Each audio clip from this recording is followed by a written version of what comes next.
तो भैये बजाओ पंजाब बचाओ, भैये बजाओ पंजाब बचाओ। आखिर क्यों पंजाब में प्रवासियों को राज्य से बाहर निकालने की मांग उठ रही है? प्रवासी भगाओ पंजाब बचाओ, ये नारे आज पंजाब की गलियों में क्यों गूंज रहे हैं? सवाल ये है भैया, शब्द आखिर क्या है जिसकी वजह से प्रवासी नाराज हैं?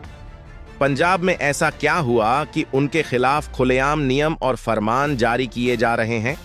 क्या प्रवासी सच में पंजाब में अपने घर नहीं बना सकते थे?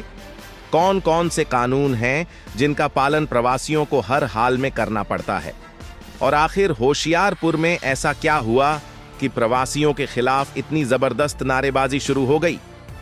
पूरा मामला समझने के लिए वीडियो के अंत तक जरूर बने रहिए। दोस्तों, आज इंग्लैंड, ऑस्ट्रेलिया और कनाडा जैसे कई देश प्रवासियों के खिलाफ सड़कों पर हैं। लाखों लोग विरोध प्रदर्शन कर रहे हैं और एक ही नारा बुलंद कर रहे हैं, प्रवासियों को देश से बाहर निकालो। आमतौर पर ऐसी तस्वीरें हम विदेशों में देखते हैं, लेकिन अब यह आग भारत में भी सुलग उठी है।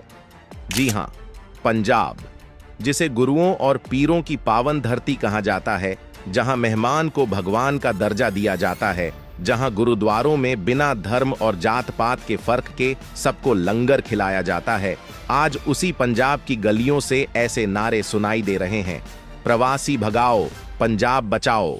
ये देखिए, यह वीडियो खुलेआम कहा जा रहा है कि जो भी बिहारियों की मदद करेगा उसे भी नहीं छोड़ा जाएगा। शाम 5 बजे ग्राउंड में एक बड़ी मीटिंग बुलाई गई है और सबको बढ़ चढ़कर उसमें शामिल होने के लिए कहा जा रहा है, ताकि मिलकर बिहारियों को पंजाब से बाहर किया जा सके। ये घोषणाएं रिक्शों पर लगे लाउड स्पीकर से पंजाब की हर गली में गूंज रही हैं। केवल यही नहीं, सोशल मीडिया पर पोस्ट डालकर भी प्रवासियों के खिलाफ माहौल गरमाया जा रहा है। पोस्ट में साफ लिखा गया है, पंजाब से भइयों को शाम 5 बजे तक भगाओ, नहीं तो अंजाम भुगतने के लिए तैयार रहो। ये धमकियां सिर्फ हवा में नहीं हैं, इन्हें खुलेआम फैलाया जा रहा है। इतना ही नहीं, जो लोग प्रवासियों को काम देंगे, घर किराए पर देंगे या उनकी मदद करेंगे, उन्हें भी बख्शा नहीं जाएगा। यह गुस्सा सिर्फ हिंदू अल्पसंख्यक समुदाय तक सीमित नहीं है, बल्कि हर उस प्रवासी के खिलाफ है जो बिहार और उत्तर प्रदेश से पंजाब आया है। आपको जानकर हैरानी होगी कि पंजाब में काम की तलाश में सबसे ज्यादा लोग इन्हीं 2 राज्यों से आते हैं। पंजाब की कुल आबादी लगभग 3 करोड़ है और इनमें से 10 लाख से ज्यादा प्रवासी हैं। ये आंकड़े 2016 से 2021 के बीच के हैं, यानी अब यह संख्या और भी बढ़ चुकी होगी। ये प्रवासी न आज आए हैं और न ही कल से। कई तो ऐसे हैं जिनकी पीढ़ियां यहीं पंजाब में बसी हुई हैं। उन्होंने पंजाब को पराई धरती मानने की बजाय उसे अपना घर समझा है, यहाँ के रीति रिवाज अपनाए हैं, पंजाबी बोली सीखी है और पंजाब के सभ्याचार को दिल से अपनाया है। मगर अब वही पंजाब उनके लिए जैसे दुश्मनी का ठिकाना बन गया है। उनके खिलाफ नियम, कायदे और कानून बनाए जा रहे हैं, यहां तक कि उन्हें राज्य छोड़ने की बात तक कही जा रही है। आखिर क्यों? इसे समझने के लिए हमें लौटना होगा फ्लैशबैक में। 9 सितंबर 2025 की बात है। होशियारपुर के दीपनगर इलाके में मोनू नाम का व्यक्ति अपने परिवार के साथ रहता था। उसका 5 साल का बेटा हरवीर, जिसे सब प्यार से पिल्ला बुलाते थे, शाम के वक्त घर के बाहर खेल रहा था। तभी एक शख्स स्कूटर पर वहां आया और बच्चे को चॉकलेट का लालच देकर अपने साथ ले गया। ये पूरा वाकया सीसीटीवी कैमरे में रिकॉर्ड हो गया। साफ दिख रहा था कि कैसे उस अजनबी ने बड़ी चालाकी से पिल्ला को उठाया और वहां से भाग गया। शुरुआत में परिवार को बेटे की गैर मौजूदगी पर शक नहीं हुआ, लेकिन जब देर रात तक पिल्ला घर नहीं लौटा तो चिंता बढ़ गई। मोहल्ले में ढूंढना शुरू हुआ, पर कहीं कुछ पता नहीं चला। जब सड़क पर लगे कैमरे खंगाले गए तो अपहरण का फुटेज देखकर परिवार हिल गया। उन्होंने तुरंत पुलिस स्टेशन जाकर रिपोर्ट लिखवाई और पुलिस ने सीसीटीवी को आधार मानकर बच्चे की तलाश शुरू कर दी। पूरी रात परिवार और पुलिस गांव के कोने कोने में खोजते रहे, लेकिन पिल्ला का कोई सुराग नहीं मिला।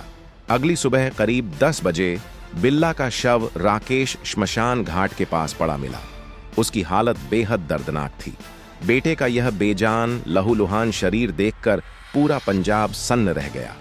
पुलिस ने काफी मशक्कत के बाद आरोपी को पकड़ लिया और पूछताछ में खुलासा हुआ कि कातिल पंजाब का नहीं बल्कि उत्तर प्रदेश का रहने वाला है और यहाँ मेहनत मजदूरी करने आया था। जैसे ही यह खबर फैली, पंजाब के लोगों के दिल में प्रवासियों के खिलाफ गुस्सा फूट पड़ा। लोगों को लगने लगा कि प्रवासी अब पंजाब के लिए खतरा बन गए हैं और अगर इन्हें और पनाह दी गई तो राज्य अपराध का अड्डा बन जाएगा। इसी वजह से विरोध प्रदर्शन तेज हो गए और नारे लगने लगे, भाई ये पंजाब छोड़ो। हालात बिगड़ने लगे। बस अड्डों और रेलवे स्टेशनों पर प्रवासियों की भीड़ लग गई। डर के मारे कई लोगों ने पंजाब छोड़ने का फैसला कर लिया। प्रवासियों की दुकानें बंद करवा दी गईं, सड़कों पर लोग निकलने से डरने लगे। लेकिन कुछ प्रवासी जो सालों से पंजाब में रह रहे थे, उन्होंने साफ कहा कि अपराधी को सजा मिले लेकिन पूरे प्रवासी समुदाय को दोषी न ठहराया जाए। बिगड़ते माहौल को देखते हुए पुलिस अलर्ट पर आ गई। प्रदर्शनकारियों पर नजर रखी जाने लगी ताकि किसी प्रवासी के साथ हिंसा न हो।